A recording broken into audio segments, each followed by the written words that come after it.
네, 오늘은 우리나라의 역대 대통령들은 과연 어떻게 돼서 어떻게 끝났나, 참 기구한 역사인 현재까지 우리나라 대통령들의 역사들을 한번 보겠습니다.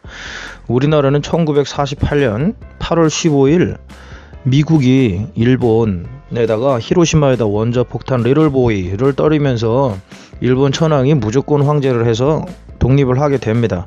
물론 그 전에 3.1운동 등 민족 자결주의 원칙을 아시아에 퍼뜨린 대단한 나라이긴 합니다. 그래서 48년 8월 15일 날 해방이 되는데, 이때 이승만이 초대 대통령이 되게 됩니다. 그 전에 임시정부 때 중국 상해에서 김구도 있었고 이승만도 있었고 각각 다 대통령을 한 번씩 했었는데, 임시정부에서 그때도 이승만은 탄핵을 한 번 당했었죠. 그리고 나서 해방이 되자 남북 동시에 정부를 만들자는 김구파가 있었고, 그 다음에 남한만이라도 선거를 해서 정부를 만들자는 이승만파가 있었습니다. 그런데 와중에 김구 선생은 그만 죽임을 당합니다. 그리고 이승만에 의해서 남쪽 정부가 선거를 하고, 미국에 의해서 한 거지만, 그리고 이승만이 대통령이 됩니다. 이승만은 이때 가장 지금 역사적으로 올 때 잘못했다고 보는 것은 친일파를 청산하지 못했다는 겁니다. 친일파 시절, 일제 시절 앞잡이를 그대로 데려다가 정부 요직에 앉혔다는 겁니다. 그게 지금 가장 흠으로 일단 큰 걸로 처음 욕먹는 겁니다. 그래서 취임에서는 뭘 했냐 하면 50년 6월 25일 날 바로 전쟁이 또 납니다. 50년 6월 25일 날 새벽 4시에 전쟁이 또 바로 나고, 53년 7월 27일에 또 휴전이 되게 됩니다. 중국하고 미국에 의해서 휴전이 되게 됩니다. 그 다음에 54년에 4.4.5입 개헌을 합니다. 글쎄, 54년에 4.4.5입 개헌, 6.25 끝난 지 1년 만에. 그건 뭐냐, 자기가 1, 2, 3대 대통령인데 4대까지 대통령을 하겠다, 이런 거를 하고 싶어 한 겁니다. 그거는 이제 3.15 선거고 4.4.5입 개헌으로 해서 자기 정권에 유리하게끔 바꾼 게 4.4.5입 개헌이고, 그 다음에 60년에 1, 2, 3대까지 대통령을 다 하고 나서 60년에 4대까지 대통령을 하겠다 하는 것이 3.15 부정선거를 하게 됩니다.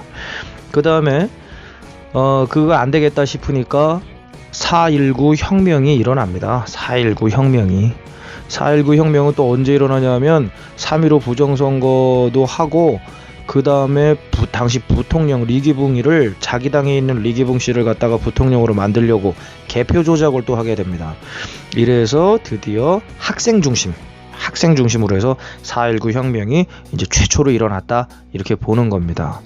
그래가지고 이승만은 결과적으로 임시정부 때 탄핵당하고, 이제 그 이후 정식 대통령 1, 2, 3대 이후 하야를 당해서 미국으로 도주를 하게 됩니다. 역사적인 평가는 그 정도. 까딱 잘못하면 공산당이 될 수 있었는데 막았다라고 보는 사람도 있고, 친일파 청산을 하나도 하지 않은 채 오히려 그들과 합심해서 정부를 만들어서 대한민국이 이 꼴까지 왔다, 이렇게 보는 사람도 있고 합니다. 그 다음에는 이제 갑자기 도망갔으니까 4대 대통령을 누군가 해야 되는데, 윤보선 이 대통령을 합니다. 이때는 의원 내각제라는 걸 합니다. 총리가 중요하겠죠. 이때 총리가 장면 총리입니다. 장면 총리. 60년에 도망을 갔으니까 62년까지 하는데, 그 중간에 61년에 5.16 군사정변을 이미 그 유명한 박정희가 일으킵니다. 5.16 군사정변을 1년 만인 61년 5월 18일 날 일으킵니다. 그래서 자동으로 그 다음에 62년도에 박정희가 5대 대통령으로 취임하면서 5, 6, 7, 8, 9 4대 동안 대통령을 합니다. 우리나라에서 가장 오래 대통령을 한 사람이 됩니다.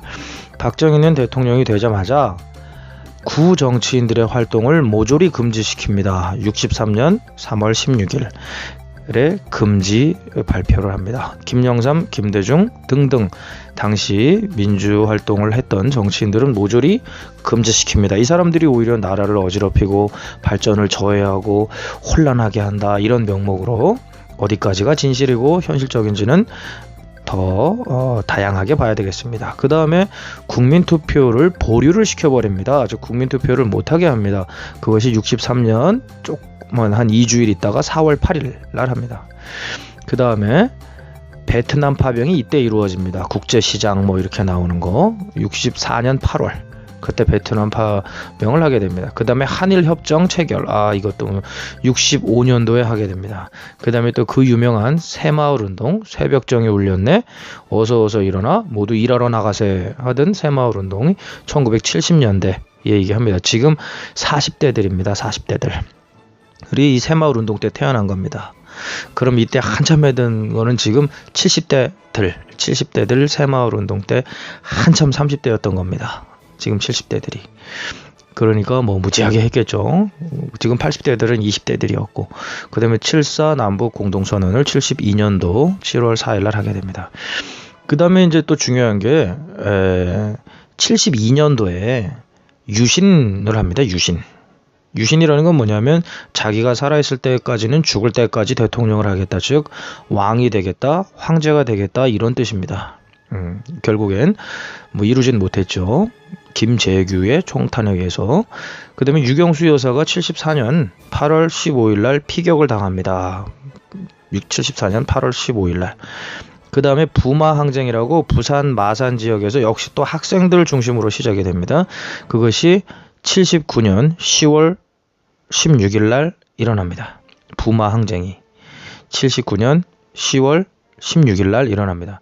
이때 뭐 결과적으로 또 총탄으로 탄압을 하려고 했죠. 그러나 이제 열흘 뒤인 10월 26일 고향에서 데리고 온 후배 김재규에 의해서 가수, 비가 오면 생각나는 그 사람 심수봉 씨 등과 뭐 여대생 몇 명 등과 핵심 인사 몇 명 등이 있는 자리에서 그만 총탄, 박정희의 그 한자에 보면 총탄이 탕탕탕탕 그 한자에 써 있다는데 총탄을 맞고 그 자리에서 사망하게 됩니다. 그것이 11.6 사건이 되겠습니다. 79년도에. 그래서 피격으로 사망을 하게 됩니다. 그럼 여기까지 현재 3명의 대통령이 있었는데, 윤보선은 대통령이라고 할 수 없고 2명이 있었는데, 이승만 대통령은 하야당에서 미국으로 도주하고, 그 다음에 박정희 대통령은 결국 총격을 당해서 사망을 하게 됩니다. 그 다음에 이제 사망하니까 또 급히 필요한 게 최규화 대통령이 79년에 이제 11.6 사태가 있었으니까 79년에 있어서 불과 1년도 안 되게 또 최규화가 들어오게 됩니다. 뭐 이런 사람들은 뭐 피격당할 일도 없고 하니까 그 다음에 이제 드디어 그 유명한 전두환 대통령이 들어오게 되는데, 전두환 대통령은 그 다음 편에 이어서 얘기를 하겠습니다.